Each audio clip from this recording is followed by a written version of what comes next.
to the foundation donation page. If you can't donate, please don't worry. We'd rather have you join us for lunch and then pay it forward when you're able. Okay? We would love to see photos and your tweets, and we hope you'll tag us on social media. And don't forget to tag us with hashtag Joko Writes. There's also a QR code on all of the room boards. If you think of something that you want us to know and you don't want to forget to tell us, it takes you to a simple text box where you can be as open and honest as you want to be. Okay. For tonight, there will be time for Q&A, and you can write your question on the note cards that have been provided and just wave them in the air, and we'll come and grab it and pass those on to Joaquin, who we are very excited to have tonight. Joaquin Zihuatanejo is an award-winning poet, writer, and teacher from Dallas, Texas. He was winner of the 2017 Anhinga Press Robert Dana Prize for Poetry. His last poetry collection, Arsonist, was published by Anhinga Press in 2018. His work has been featured in Prairie Schooner, Sonora Review, there it is, Wasache, and Southwestern American Literature, among other journals and anthologies. Joaquin received his MFA from the Institute of American Indian Arts in Santa Fe, New Mexico. His work has been featured on NBC, HBO, and NPR in Historias and the National Teachers Initiative. Equally comfortable on the TED stage or a high school auditorium stage, Joaquin makes his living by traveling and offering workshops and readings to middle school, high school, and university students all over the country. He is the only poet on the planet to win the individual World Poetry Slam Champion held in North America and the World Cup of Poetry Slam Champion held in Paris, France, making him, for a time, the #1 ranked slam poet on the planet. Joaquin's next collection, Occupy Whiteness, is due out from Deep Ellum Books in April of 2024. He lives just north of his hometown of Dallas, Texas, where he works and currently serves as the inaugural Dallas Poet Laureate. He has two passions in his life: his partner Ada and poetry, always in that order.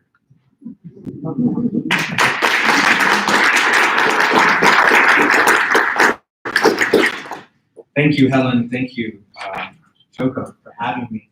It's an honor to be here. Thank you all for being in attendance and for being here.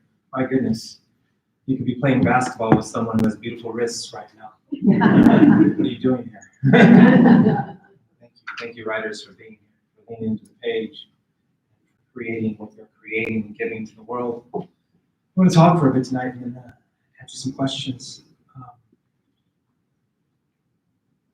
My mother is a beautiful woman, is a beautiful woman, stunning, all cheekbones, almond eyes, and dark brown skin.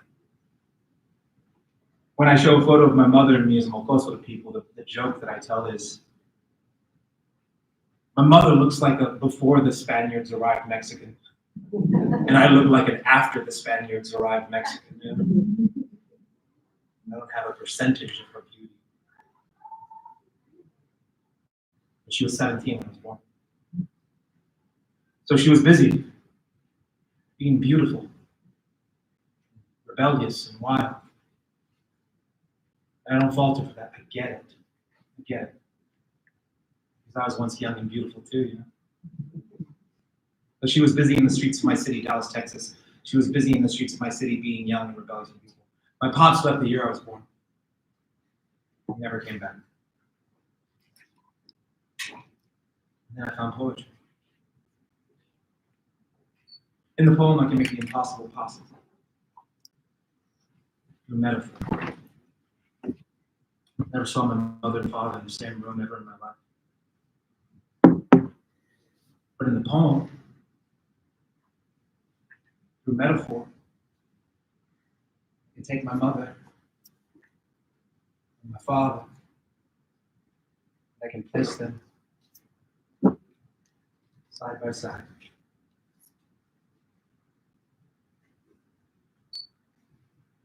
What will I say to them? Well, it has everything to do with the metaphor.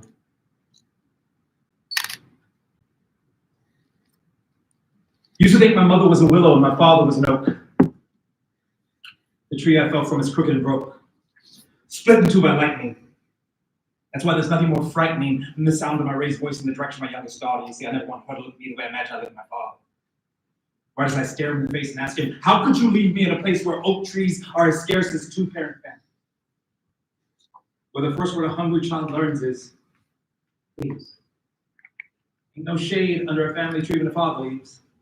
Just vows as broke as the vows he spoke the night he plucked me into existence. They say a tree can only withstand so much resistance. I wonder, if you cut my heart in two and counted the rings of the Senate to its edge, would it equal the number of years it's been since you left? You were the taking tree. Took everything you could from her.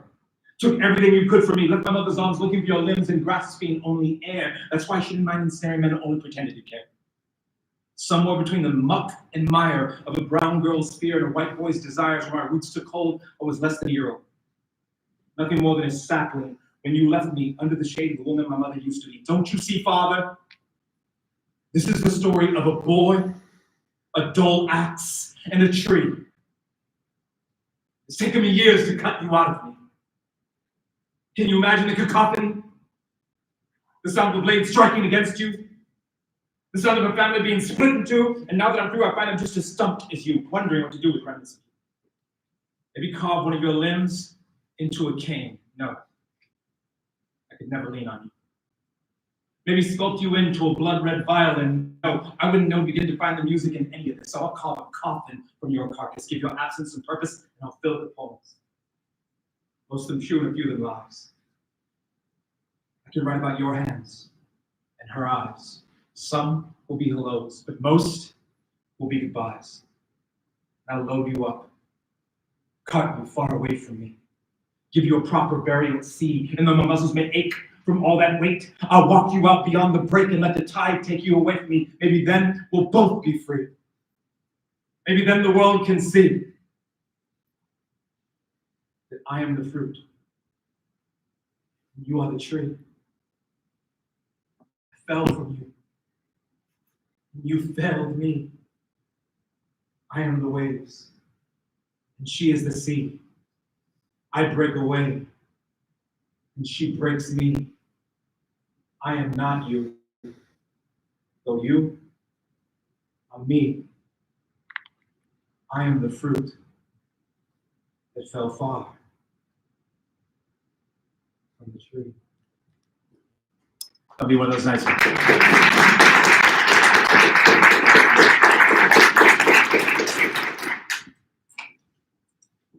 My mother was in and out of my life. Days she was there, weeks she was there, and then months she was gone. And my pops was a description that my uncles, after many Budweiser beers, would whisper late at night and I would listen to. When they thought I wasn't listening, but I was listening to every second.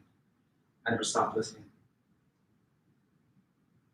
And when this happens in the Barrio, the Lower East Side of Dallas, Texas, when your mother cannot take care of you, and your father will not take care of you, you're abuelo still. I was raised by my grandparents. My grandparents were pickers. You know what that means? They worked in the fields.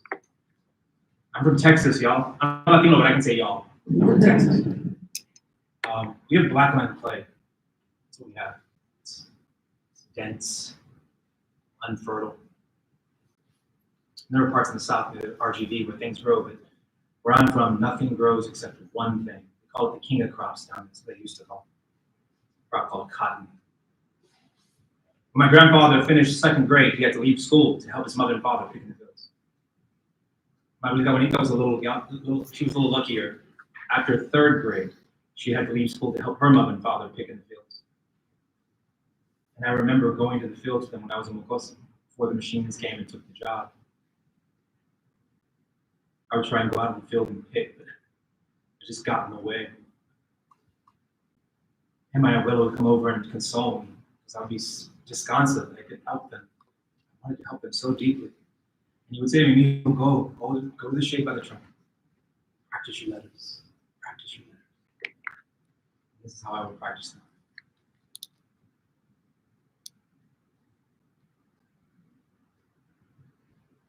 the dirt. That's how my life began, as a writer. In the dirt. 60 miles southeast of Trumbull, Texas. And I think that they pushed me toward letters and toward education because they wanted me to have a choice. Someday I would grow to be a man, and they wanted me as a person to have a choice as to whether I wanted to be a picker or whether I wanted to be a professor. They saved me in every way a person can be saved. I lost my abuelita Bonita when I was very young. I was a mocoso. I was like 6 or 7 years old when she passed a heart attack. But I remember so much about my grandmother. Every memory I have of my grandmother's in the kitchen or in the fields. She was always so much faster than all the men that surrounded her in the fields. She would always be so far ahead of them in the road. Someone's got to be the strongest, the best. Might as well be my grandmother. But in the kitchen, it's like her realm. Always cooking. I have so many memories of tortillas de harina.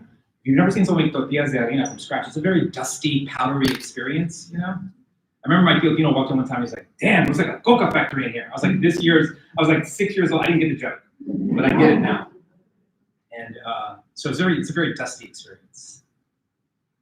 But she also made the sign of the cross on her bodice like 40 times a day. Mijo, grab the spoons.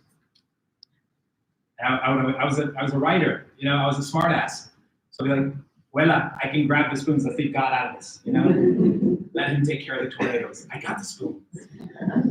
But because she was constantly making tortillas and because she was constantly making the sign of the cross, she had these white dots on her bodice. A living, breathing poem walking around her. I want to share a poem with you about her. I haven't shared this one in a long time. It's an old poem. It's got that old poem smell. All we are because they were. We are Mexican because our grandmothers were Mexican.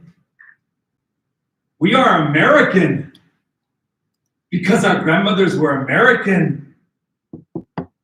Sometimes we are both at the same time. At Applebee's, Target, and Six Flags Amusement Park, we are both. Did you know that 2 of the Six Flags that flew over Texas were the United States of America and Mexico? But other times we are not. At border crossings, in small Texas towns and airport security lines, we are only one. We are poets because our grandmothers were poets. We are warriors because our grandmothers were warriors. In my dream, my grandmother picks cotton with my grandfather and their 4 sons. I cannot tell if it's southern Oklahoma or East Texas in the dream, though I know they picked cotton in both because I was there when they did, trying my best to help. And though my fingers were small enough to do the job effectively, I lacked the dexterity and attention span to be much help at all. I remember watching my abuelita pick cotton, surrounded on all sides by men. She was so much faster than the others. The ball of cotton housed in the crown made of sharp prongs, one thoughtless movement, unforgiving cuts. If you ask me today, what is the color most associated with sacrifice? I will tell you, blood red on a field of stark white. We are comedians because our grandmothers were filled with laughter. We are magicians because our grandmothers were filled with magic. My grandmother's wand was a rolling pin. My grandmother's cape was an apron. My grandmother had magic in her hands. Her tortillas tasted like revolution. Her salsa tasted like resistance. Her picadillo tasted like redemption. If the foreigners in the surrounding suburbs had ever tasted her lengua, a war would have surely ensued. In those same suburbs today, you will find organic grocery stores that look sterile and cold like hospital floors. In the market deli in the back, they sell 7 different kinds of wraps. If she were alive today, my grandmother would laugh loudly and say, "Ay, mijo, a wrap ain't nothing but a gold-ass taco." So I want to also share one about my grandfather. You know, my neighborhood, East Dallas, used to be called Barrio East Side, now it's called Old East Dallas. Entirely different world now. Yeah. I remember I sat on the porch. I stood on the porch one time with my Filipino, and he had a few Budweiser beers and truth serum, you know. And he said, "Emil, you see that? We live in the shadows of downtown." I said, "Yeah, it's downtown." He said, "You know what that is, right?" I said, "Yeah, it's buildings." No, that's money. We're too close to it. They're gonna come take all this from us. And I was like, this is a horrible neighborhood. Why would they want this? Trust me. Come and take it. What? Yerisu Mercado, where we used to buy groceries, you cannot write this, it just is. It's now a sushi bar. The little casita that my grandfather rented for us, he didn't know it, he rented it for us. It's now a high-rise condominium. It's $2,300 a month to live there. Small condo. Back in the day, I tell people all the time, like back in the day, everything today that exists where my old neighborhood existed, like everything today is prettier, but none of it's more beautiful. Because back then we had like Roy Hernandez's barber shop right down the block on Harrison. Yerisu Mercado, where the community bought groceries. La Villa de Guadalupe Cathedral. There were these oases all over the valley, sanctuaries. One of them was El Jardín de mi abuelo, grandfather's garden, this little 8-foot by 10-foot plot of dirt. It called out the black land clay and replenished it with fertile soil. And look, the undergrad degree was important. A master's degree was very important. But neither of those moments in my life were as important as the garden. Everything I really needed to know about life was there. How to work hard. That's where I learned how to work hard, in that garden. I also learned it there. I learned how to be proud of dirt under my fingernails. I also learned in that garden how to kneel before something else and humble myself and put that thing first before me. It's also there that I learned how to help things grow. Help things grow. Say that's real. I was a public high school English teacher for 7 years before I wrote my first book. I was nominated to Teacher of the Year 7 years in a row. I won it twice. Somebody's got to be a great teacher. Might as well be me. So a poem for my grandfather's garden in my top one. There's a little Spanish in this poem. If you don't understand Spanish, don't worry about it. Just feel it. Because if you feel it, you feel it, you know?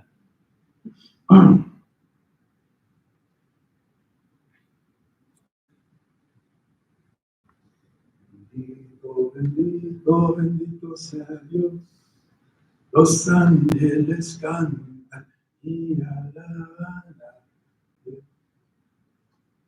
Memories of my grandfather's garden come back to me differently than other child of the hood memories.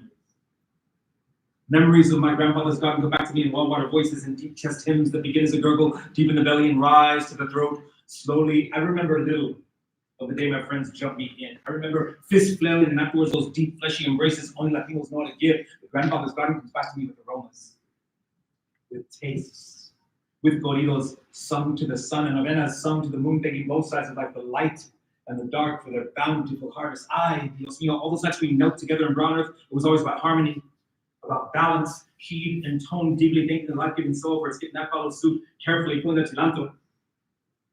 Manzanilla, lleva el manso, always making sure metal spade never touches fragile root, sweet, ancient abuelito. How could I be anything but a poet after those moments we shared? Don't you see? In my grandfather's garden, chiles grew.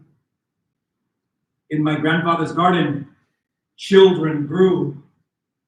In my grandfather's garden, poems rose from the earth like the twisted arms of La Llorona, desperately reaching out for her missing children. In my grandfather's garden, all of these things arise slowly because beautiful things take time to bloom. In my grandfather's garden, all of these things would rise slowly like well-watered voices, like deep chest hymns that begin as a gurgle, deep in the belly and rise to the throat, slowly singing, always singing. Bendito, bendito, bendito sea. Los ángeles cantan y alaban.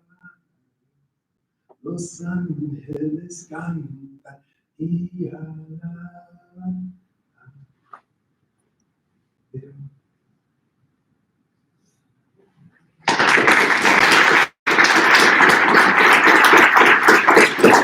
So how's everyone feeling tonight? Feeling good? I feel so wonderful today. So wonderful. I'm from Dallas, Texas. There was a baseball game last night. Did you all watch it? Joaquin, Zihuatanejo.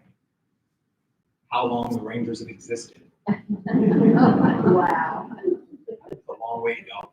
It's a long wait. But so worth it. So proud of them. I'm so happy. The parade is tomorrow in Arlington, Texas, a suburb of Dallas. They deserve it. That's where the stadium's at. I get it. But I'm just very happy. People ask me all the time, does your wife travel with you when you tour the country lecturing and reading? And I say it depends. It depends. Like I'll say to my wife, I'll say, I have a reading. She'll say, where? And I'll say, would you like to go with me? And she says, where? And I say, it's in Hawaii. She's like, yeah, I'm in. And then I'll say, yeah, honey, you want to go with me? I've got a reading next week. And she'll say, where? And I say, Omaha, Nebraska. And she'll say, have fun. But when I told her I was coming to Kansas City this week for a writers' conference, she said to me, wait a minute. Is that the place where you showed me a photo of those wings from that restaurant called Q39? I said, yeah, that's the place. She said, I'm coming. She's not in the room with us tonight. She's at a lovely hotel nearby. I tell people all the time, I live with a beautiful woman who hates poetry. I love that so much. She's like, yeah, I get it, you can rhyme. Manage your checkbook. He's a tough critic. I love that. I meet poets who are married poets. I'm like, how do you do that? We're so insecure. Why did the universe make us so insecure? So I have a few workshops tomorrow, and if you have time, I'd love you to hop into one. Starting out tomorrow by talking about classroom takeovers and making a living as a working touring writer. So that's what I'm going to be talking about tomorrow early. And then I've got some generative stuff throughout the day. I wouldn't have a living as a touring writer if it wasn't for one of my students. Marco, this kid. He was a robust young man. He was a healthy young man. He was a big old boy.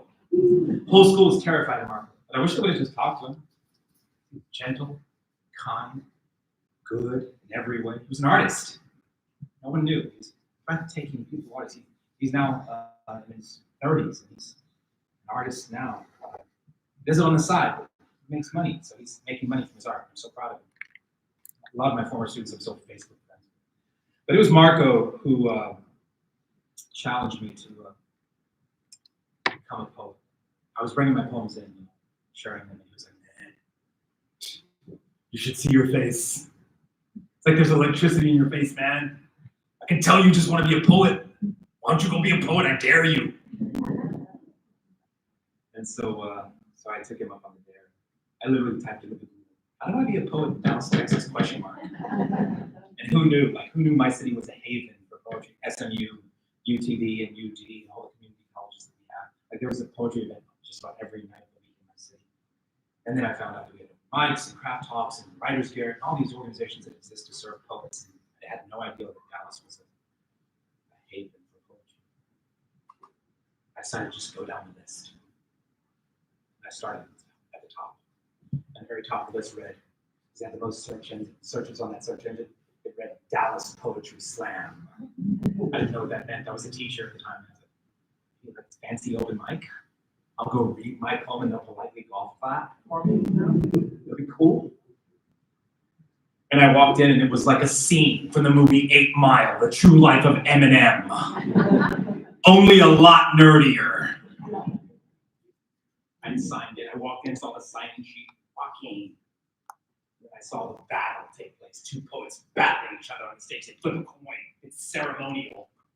The winner of the coin toss decides who goes first.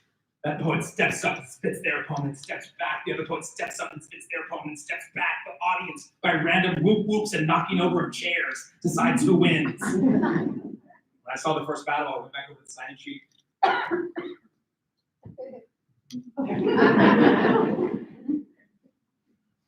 Went back the next Friday with a little more courage, signed in, Joaquin. Thought about it for 2 seconds. Not today. Scratch my name out again. But I made the mistake of being the host the week before, a book named Rock Baby. It's not as cool as it sounds. He's from the city, and I met his grandma. And she told me when he was a baby, he used to rock back and forth, and she would go, go on and rock, baby, go on and rock, baby. Rock said to me, isn't your name Joaquin? And I said, no, it's not Joaquin. It's pronounced Joaquin. He said, I'm so sorry. I did not mean to mispronounce your name, but I saw your name on the sign-in sheet last Friday, scratched out. And then I met you and we talked. You seem like a really awesome person. He said, then I saw it again tonight, scratched out. He said, are you going to spit pure fire on my stage tonight? I looked this man right in his eyes and lied to his face and said, I'm a teacher. You got that teacher sore throat thing going? So the stage is going to be safe, a fire. No metaphorical fire people will be needed tonight. He looked me right in the eyes and went,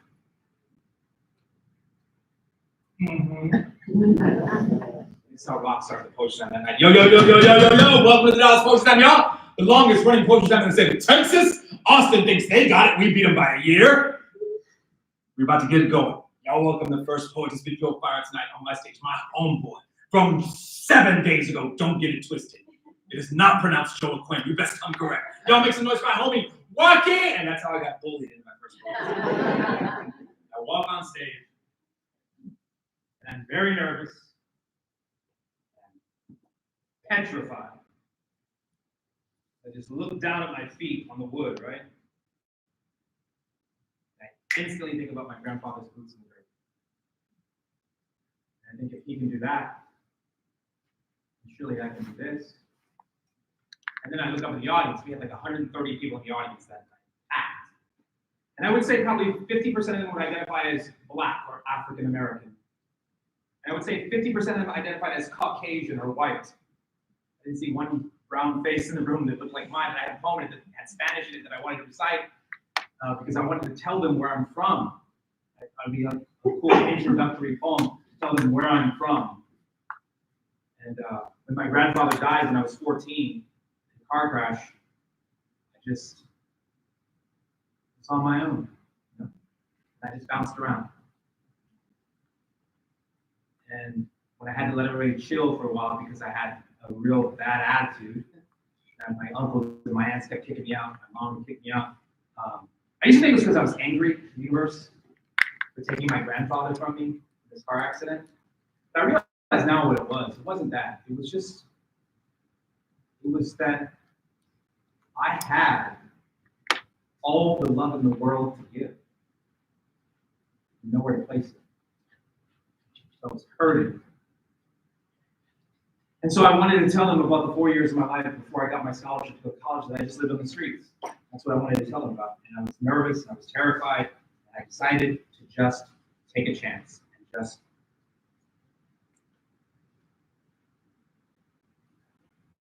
I am a street poet, and I write about bad things. I believe in the righteousness of the asphalt, and the spiritual cleansing brought forth from the Sabbath drive-by. You will not hear highbrow poetic structure over here. I do not prescribe to, nor do I care about. I am the contaminant. I laugh the alphabetical order of the Shakespearean sonnet. Sestina, come on, man. It's a little Latina I use today. I write what I feel, and I spit what I know. I am the rose flesh bloom in the midst of body of confusion. I am body of angst personified.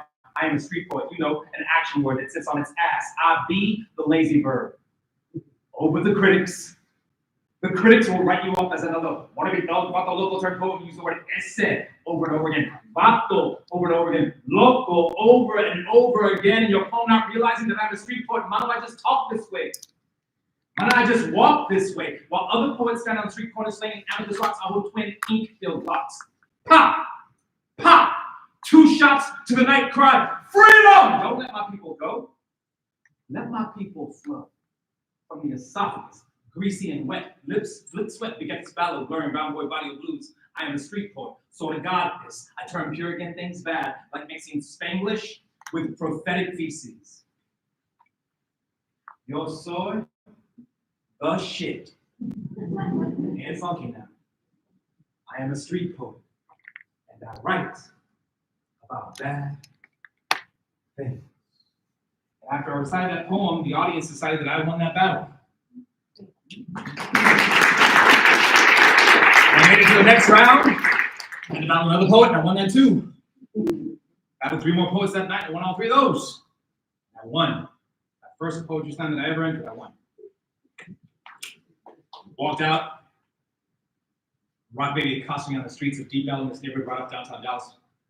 So I just walked out. I was like, it's over. I won. Cool. I guess I go home now. And he tapped me on the shoulder. He's like, Joaquin, you forgot your prize. I was like, is there a trophy? I love trophies. Never won one. It's like, no, there's no trophy. Here. He hands me an envelope. And inside that envelope was not $49. No. It was not $51.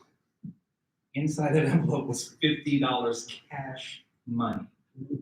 I was a teacher at the time. I was poor at the time. You know how many tacos you can buy for $50? There's a lot of tacos, young. And I love tacos. So I went back the following Friday and I won again. Back the Friday after that and I won again. Back the Friday after that. The first 7 poetry slam battles I ever entered, I won. Rock Baby came up to me after 2 months of winning. He said to me, damn, Joaquin, you're good. You know, I can tell you're good. When you first walked in there 2 months ago and won for the first time, all those other poets who had been winning the $50, when they first saw you the first time, they were all like, who is that awesome Mexican dude? I said, you've been taking their money, son. They ain't got no taco money now. And it's because of you. So now when you walk in, they're like,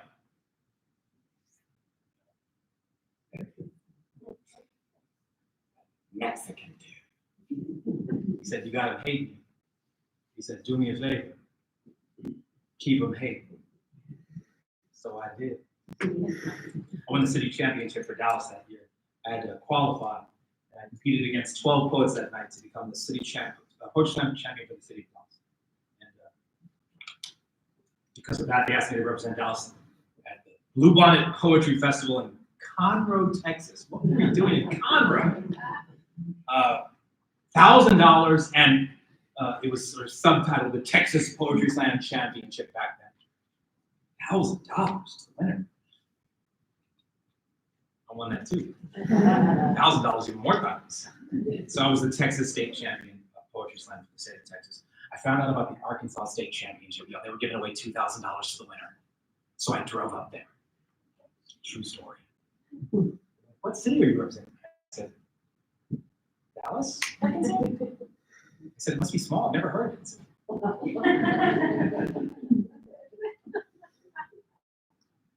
I won that 4 years in a row, y'all. I already spent the money. Because of all this, they asked me to represent Dallas at the Southwest Regional Poetry Slam Championship, which was held back then every year in Albuquerque, New Mexico. 32 poets from California, Arizona, Nuevo Mexico, Colorado, and Texas would all battle each other over 2 days. I'm the only poet to ever win that championship twice in consecutive years, back to back. Because of that, they asked me to represent Dallas at the National Poetry Slam Championship for Individuals, the Inaugural World Poetry Slam Championship in North America. I had about 63 poets from all over the planet. Tokyo, Japan was in the house with a translation screen behind them. We had Australia there, we had Germany there. It was incredible. But it's a competition that's held in North America, in Canada, the United States, and Mexico every year. That year it was in Charlotte, North Carolina. I won that too. National champion of the United States.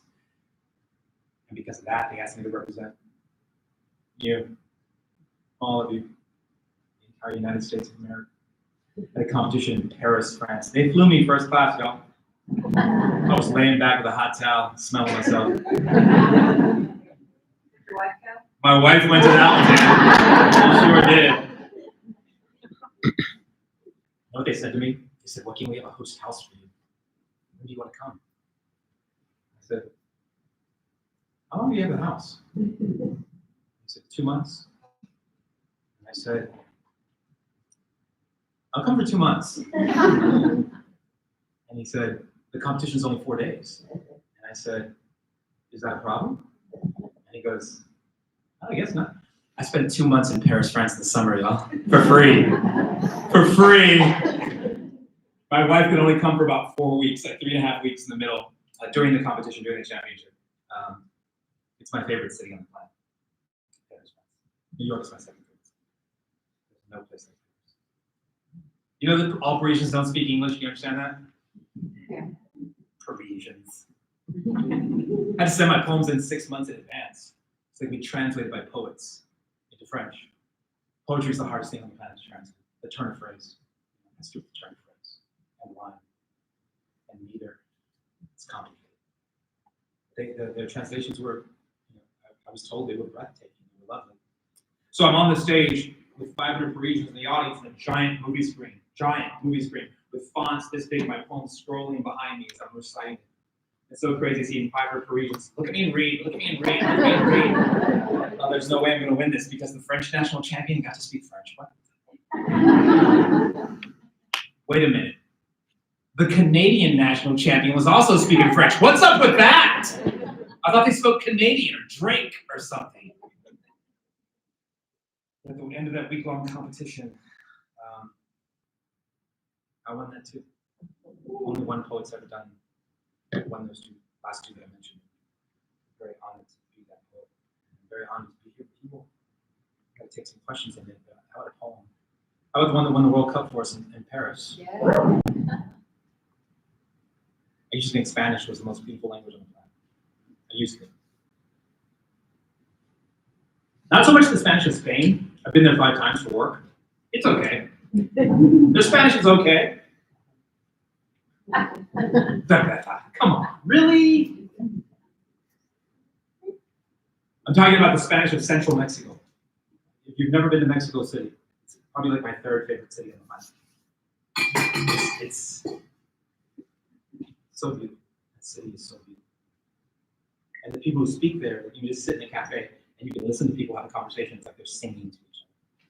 So I used to think Spanish was the most beautiful language of life. And this kid named John walked into my class and taught me something different. We have an expression in my culture called "Ay, he's a one." In my culture, it's believed anyone named Juan or Juanita has magic and perform miracles, can heal people. It has everything to do with this peasant named Juan Diego many years ago who witnessed a miracle. My grandmother's name was Juanita. This kid named John walked into my class and taught me a thing or two about a thing or two. And this is what he taught me. This is the poem I did in the final stage, the final round of the World Championship in Paris. Yeah, judges and judges. Sometimes it's not random whoop whoops, it's judges. Literary people. And they have Olympic scorecards that flip from 0.0 to 10.0. 0.0 means whoa, that's the worst poem I've ever heard. 10.0 means whoa, that's the best poem I've ever heard. We drop the high score and we drop the low score. We keep the 3 and add it to a cumulative score. Perfect score in a poetry song would be a 10 plus a 10. So 10, which is 30. The final round, going into the final round, the final 4 poets were Julian from Germany, Pierre from France, Holly McNish, who's a very famous poet in England.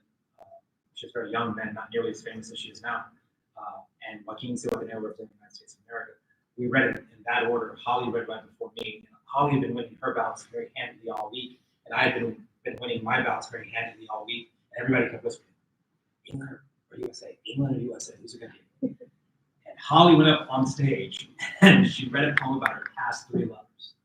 And the first verse of the poem was about her Spanish lover who broke her heart, and she did that entire verse in Spanish. The second verse was about her Italian lover who broke her heart, and she did that entire verse in Italian. And her third verse was about her French lover who broke her heart, and she did all that.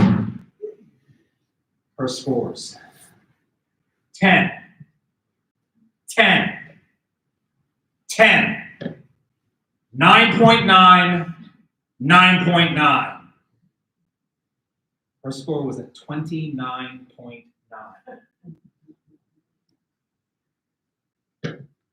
I had 1 poem left. I've been saving it for this moment if I was lucky enough. This is the poem that I was like. It's called Poem for John.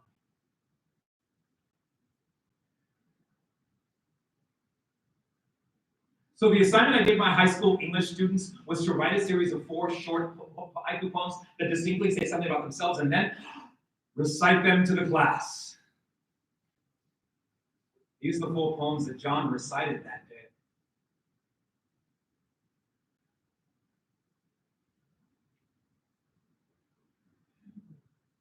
speaking in a quiet, communicative way always came easy to me.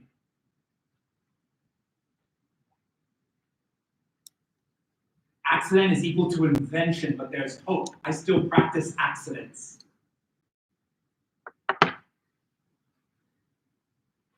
I restore antique radios. I like the way static feels in my palms.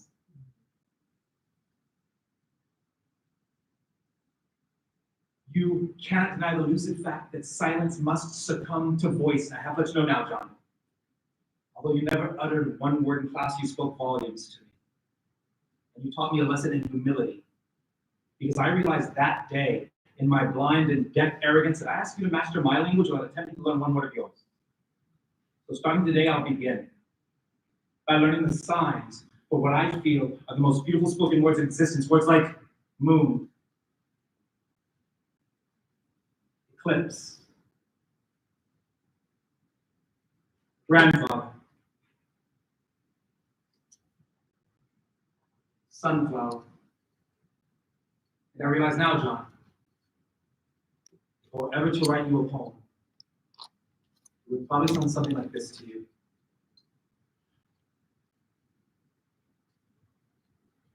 My mother was the moon, and my father was the sun. The moon and sun that existed in a constant state of eclipse. So I learned to grow despite the darkness. And I learned at an early age the power of spoken word. My mother's silence and my father's absence formed cave walls, and my grandfather's words reverberated off of like children dancing and build purple simply for the sake of purple. And it is true. Metaphorically speaking, I'm a sunflower growing wildly in the alley adjacent to nothing. And though my petals extend upwards toward darkness, my roots extend deeply toward the warmth of all the voices that nourished me or didn't nourish me. So thank you, mute mother. Thank you, absent father. Thank you, beautiful, all-encompassing grandfather. And thank you, John, my silent, poetic student.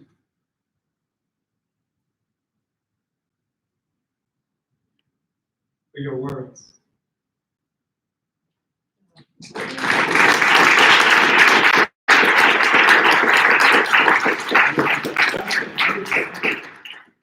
All right, I'm tired.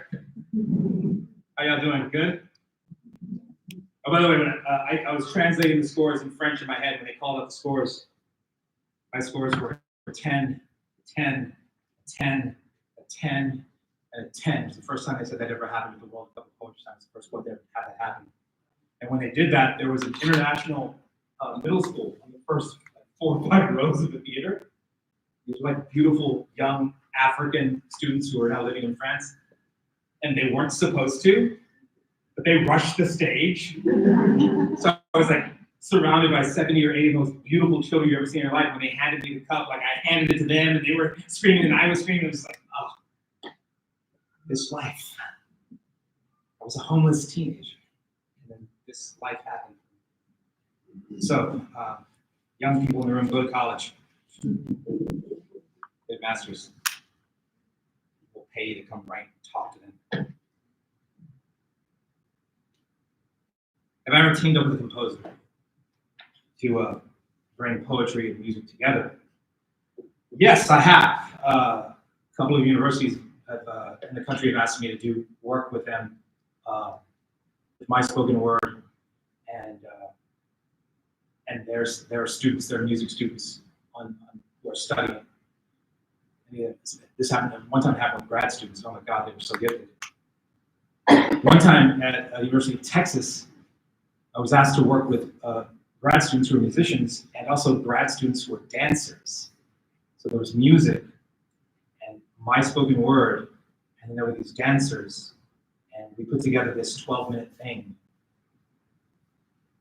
Man, wow, great question.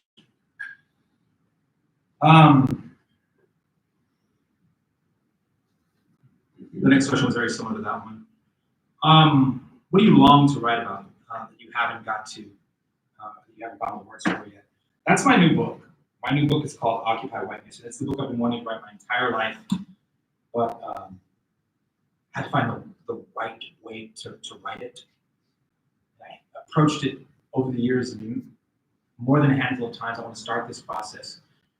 I didn't like the form that I was using, or the forms that I was tackling in those poems. And then during my grad work, I studied under Natalie Diaz. Don't know who that is, Natalie Diaz, post-colonial love poem. She's a Guggenheim genius. That's $350,000. Someone gives you $350,000 to take 2 years off. Don't work. We're going to give you $350,000 to just think and write. She's one of those. She's one of those geniuses. Anyway, I studied under her, and Sherwin Bitsui, and Sanchi Frazier, and James Stevens, and Joan W. Kane. Joan did her undergrad at Columbia and her grad work at Harvard. Joan W. Kane is the smartest human being in any room she's standing in. Smarter than any person on planet Earth. And she's one of my professors. So they were challenging me to do very different things. And it was them that challenged me to be sort of elliptical and strip the narrative. I'm a narrative poet. I tell a story in my poem. And they challenged me to strip the narrative out and just let the image do the work, the heavy lifting. And that's new to me. I've been wanting to write that way my whole life. But I had to come to terms with the right form. And the whole Occupy Whiteness experience, it's been the last 2 years of my life writing this next collection. It's difficult. It's tricky. Because I'm a brown man living in a border state. And probably the most complicated border state of all in Texas. If you were in my state like 172 years ago, you'd be in Mexico. That's what you'd be. And annexation is a fancy word for that. If you don't know that, it is. So it's a very complicated place to live as a brown man trying to raise 2 beautiful brown daughters with my beautiful brown wife. And seeing the field workers, and then working with the students in the RGV that I work with sometimes who were born here but live in Mexico, those kids. Thinking about their narrative and thinking about their story, and thinking about the pickers' narrative and their story, and thinking about the people who come over here and do the things that no one else will do. Food on our table, for God's sakes. I wanted to write about them and my grandfather and my grandmother and this line in the dirt and how people are dying for the smallest chance of freedom. And so the form that I came to terms with started during my MFA, and I called them hybrid erasures. That's what I call them. An erasure is when you erase a work of prose and leave like 17 words. No, there's a poem that I just erased and left, and that's part of it for me. But the thing is, I decided I only wanted to erase white, male, straight authors. No poets. No people of color, no queer people, no women. Because as a brown man living in a state like Texas, I've had confrontations with straight white men dozens of times. Many of them wearing uniforms.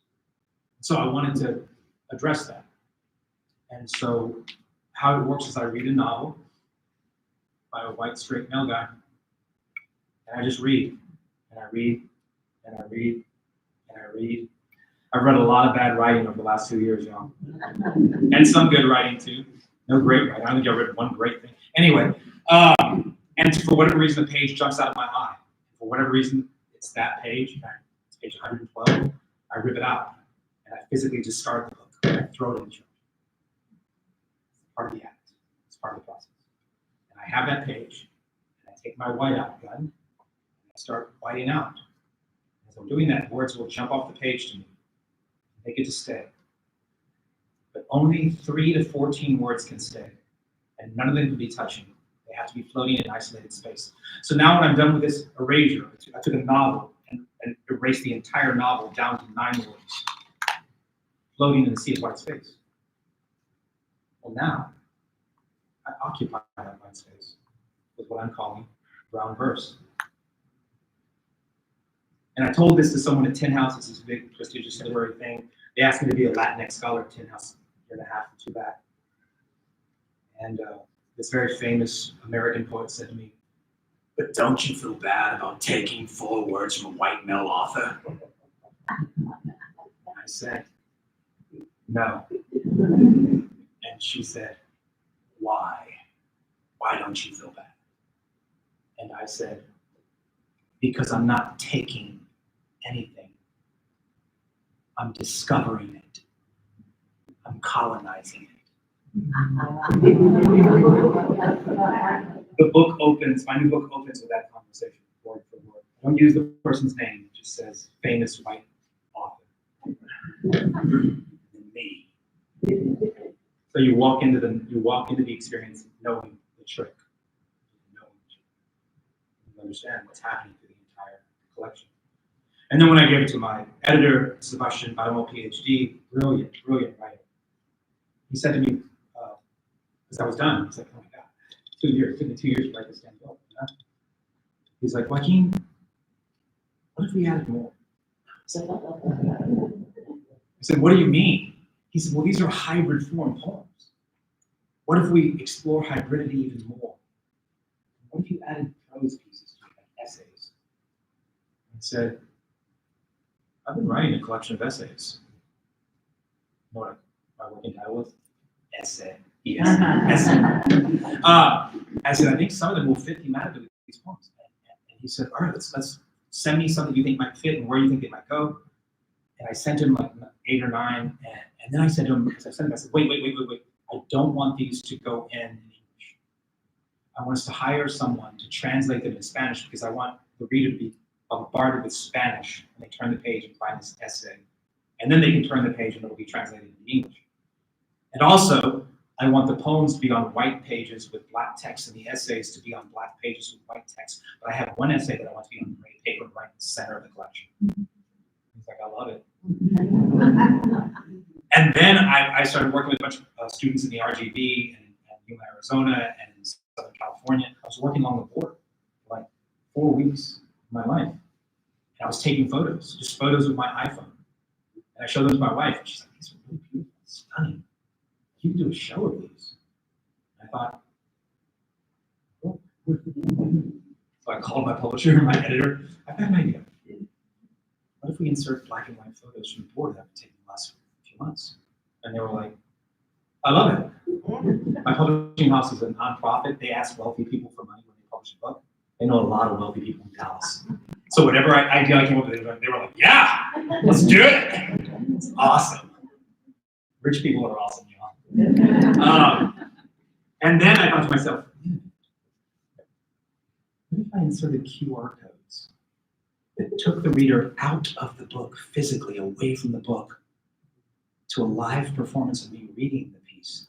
And my publisher was like, I love it, but not in the middle of the book. At the end, we'll put them all at the end. I don't want the reader to leave your book.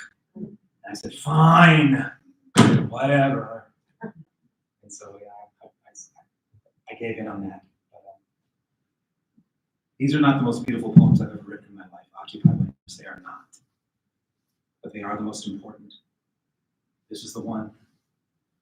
This is the one they're going to teach 300 years from now at university. I think I'm writing one of the most important books of poetry that's been written in the last 50 years. And I'm so excited for it to go out into the world next year. I can't wait for it to go out in the world. It's going to be so banned. It's going to be so banned, especially in my state, Texas. I can't wait. I can't wait to see how banned it is. That's time for a couple more. Have I always been such an expressive reader? That's a fantastic question. My abuelo was, thank you, we lived in the city, like just off downtown. So whenever I get to work with students all over the country, I don't care if they're grad students or middle school students, I love it. I spend a lot of time working with migrant students and camp students. And so sometimes in very rural areas, and I love that. But man, when I get to work with kids in Detroit, or kids in Baltimore, or kids in Philly, like that's where my heart is, because I'm from a city. You know? My grandfather, we lived in the city, but he worked in the suburbs. After he lost his job for machines, he became a yardman, mowing yards. He would journey to these far-off foreign suburbs, places like Garland, Texas, and Mesquite, Texas, and Plano, Texas. Places I didn't know existed when I was in Mocoso. The only thing I knew about planet Earth was the shadows of downtown Dallas. I thought the only place you could buy food for your family on the planet was Yerisu Mercado. I remember I was like 13 when my Filipino took me to a Walmart. I was like, what the? Shotguns. Shotguns over there. Like I could buy cereal and shit. What? So my mind was just blown by Walmart. So he was mystified by the people who lived out there, the suburbs, the things they would do. Like they did some things that we never did. They would take things they no longer wanted and put them on the curb. You ever hear about this? You never use the word basura, trash. You always use the word tesoro, treasure. So my grandfather was also a treasure hunter. And one day, by the recycling bin, there are neighborhoods in Dallas today that don't have recycling bins. But when I was this big, there were suburbs that had recycling. So beside the recycling bin, he found a box of books. And I brought it home. It was one of his most proud treasures. And in that box of books was an anthology of poetry. And he used to make me read to him late at night, 9 to 9:30, 9 to 9:45 aloud to practice my English. My grandfather could understand English, he just chose not to speak it.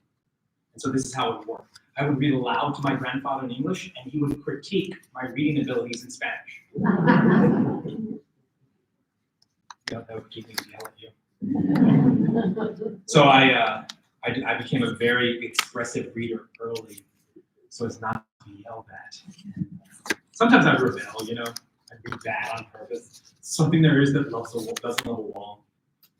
There once I'd read that, my grandfather would lean into me and say, "Ay, mijo, you don't read life into it with your words. How can I read life into it with mine?" That's the stuff of teachers. He was my mother. He was my father. He was also my first teacher. Oh my gosh, our hours slipping by us. What method do I utilize to memorize works? I created a nonprofit Dallas called Dallas Youth Poets, and I took them to 3 literary festivals every summer. One of them was the Brave New Voices Youth National Poetry Slam Competition. And the trick that I taught them is this: take your poem and print it in 14-point fonts and tape it on the wall and recite it the first few times like this.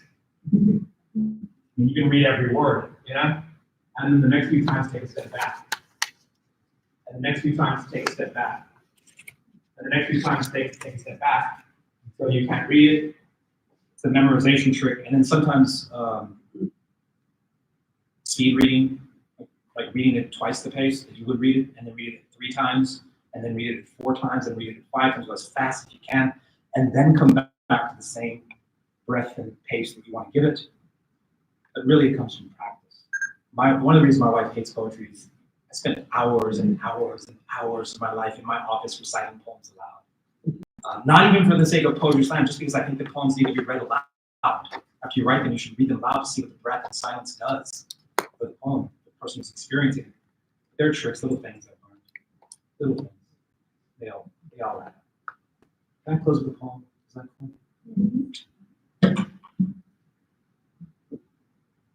One for my dad. I love my father very much. It took me a long time to say that. I was in my grad program, and I was writing these hybrid erasures that I thought were going to change the world. And then my next door neighbor Paul came over to me and he said, "Joaquin, I've got a timeshare in Aspen. It expires in 7 days. You can have it for the next 7 days if you want it. It's the nicest hotel you'll ever stay in your entire life." And I said, "Paul, I've been to Paris, France. I've been to Argentina. I've been to 20 different countries now. I've stayed in some pretty damn nice hotels, my friend. But I'll take it." The Hilton Aspen is the nicest hotel on planet Earth. And my wife went with me. At 9 p.m. every night, there's a knock at the door. And there are 2 women. And they're in full gown. One of them has a plate and the other one has a plate. Warm cookies, cold milk. And they ask the same question every night. "May we tuck you into bed?" I said, "I'm a grown-ass man. I do not need you to tuck me into bed. Thank you, but I I will take that milk and cookies. So we're laying in bed one night and we're working, even though we're on vacation, we're both working on our laptops, and my wife says, "Oh my gosh, I just got something that I've never gotten before." I said, "What?" She goes, "A Facebook message request. What does that mean?" My wife has 50 Facebook friends. I have like 10,000 now. And we have very different opinions of how involved one should be on social media. And I said, "Okay." She goes, "What is that?" So that's when someone who's not your Facebook friend is asking you for permission to send you a message. You can just decline that sucker. You don't even have to hit accept. You can hit decline on that thing. She goes, "I've never gotten one."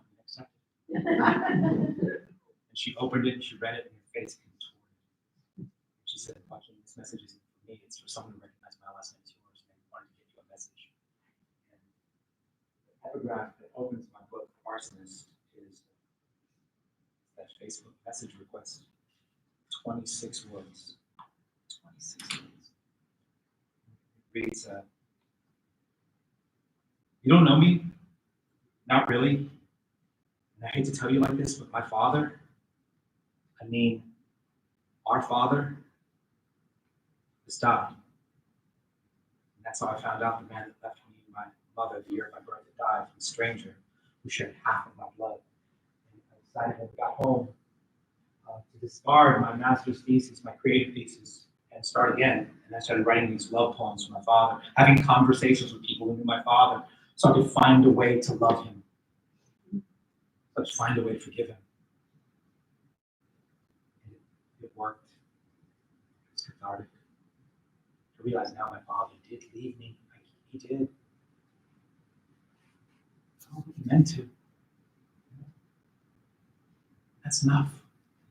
That's enough for me to love him. And so I wrote this book for him. It's the most beautiful thing I've ever written.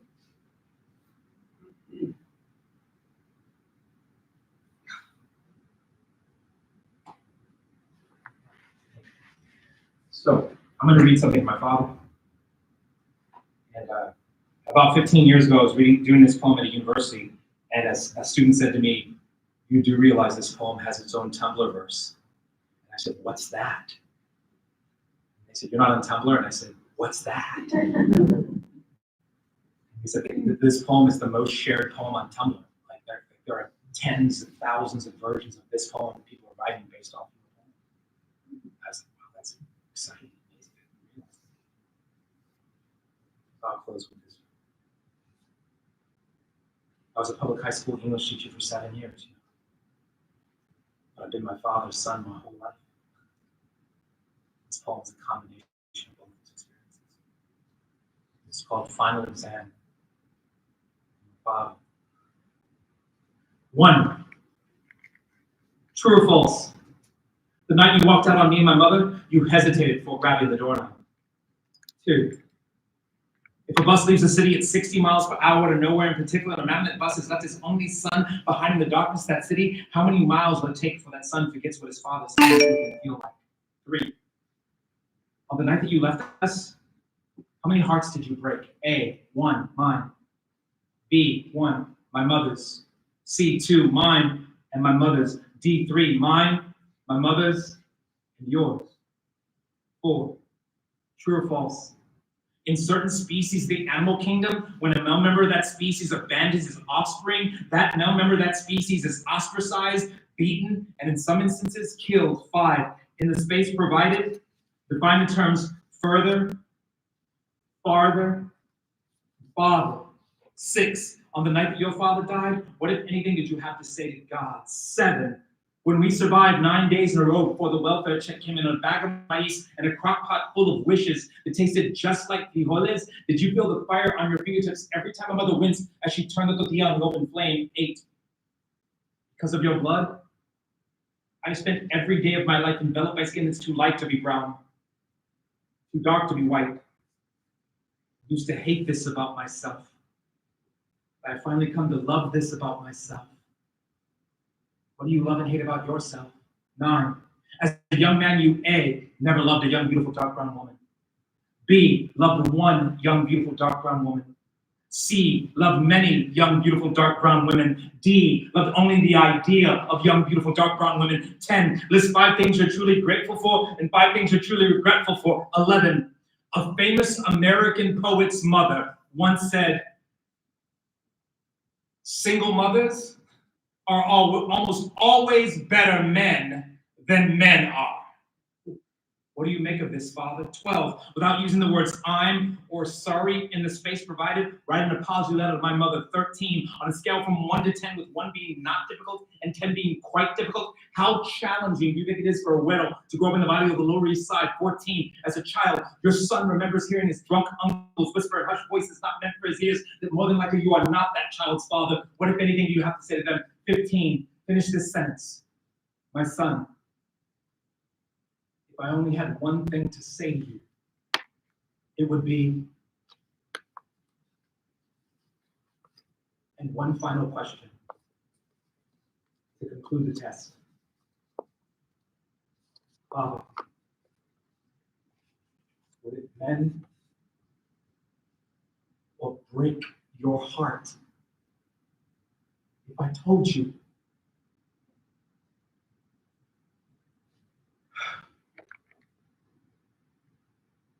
I forgive you? Thank you.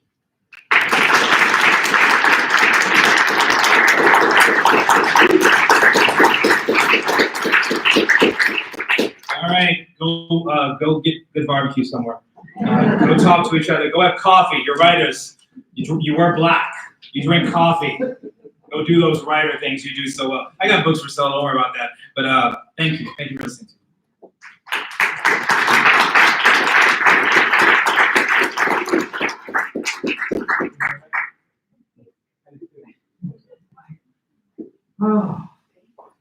Oh.